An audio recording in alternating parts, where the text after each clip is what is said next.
Mata upo e ono, o le tali e Iopu ya Elifasa, malana o ai atu ya na wo. Ua tali atu Iopu, ua fape atu. Ana matua fuatia lo uti ngā. Ana avae fo i whaatasi lo umalaia i le fua whaatautau. Po o pena, ua iloa ua sililo na mamafa i le one o le sami. O le mele ua so ona whaiai a uupu. A waolo i totonu ya te a ua ufana whana le ona le malosi umalava. O le mea o ona o iai e inu mia ai lo uanganga. O lo o pae tau mai i a te a ua mea matautia mai le atua. Pe tangi e le asini o le vao ino iai i le vao mua.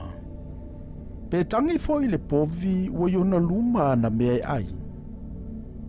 Pe aina ea le mea ua le na mu mea pe ale ina le masima. Pe ai ea se manongi le niu o le fua moa. O mea sa o le mawhai o na tango i ai. Ua avea ia ma umea ai e peisia i waleanga. Ana maua le mea na o whaatonga i ai. Ana fōina mai fo i e le atua le mea na o nau i ai. Ia fina ngalo le atua e tu i momo i a te au. Ia tu mai e ia lo na a ao. Mawawai e se ina au. Ona iai pēr lea sina o ufa a matala loto. O te oli fo i le tinga. Awana te whaasauina. Awasa o le nā tia fionga a le pa ia. Po le a ea lo umalosi. O te whamoe ai i se mea. Po le a fo i lo ui unga. O te whaatoa ai pēr. O le malosi o maa o lo umalosi ea lea. O lo utino o le apa me mea ea lea. Awe, e le aisa ufe soani a te au lava. Ua sola e se fo i a te au le whaola tanga. O le ua tinga ina e tatau o na alofangia o i ela na wo. A ua tu ua ia le matau i le ona le malosi umalava. Ua whaole ole uso e peio le alia. Ua mawai atu i lato e peio tafe o alia. Ua sua ele ia ona o le vaitoa. Ua lilo ai le kiona. Ona po e maui ai. E mamate ai lava. Pe avela sia ona pe ai le ai mea sa iai. Ua tu ua e malanga lo lato wala uafe. Ua ae i le vao. Ona whanua i leo i lato. Na vavai atu malanga sa te ma. Na whamoe i ai malanga se epa.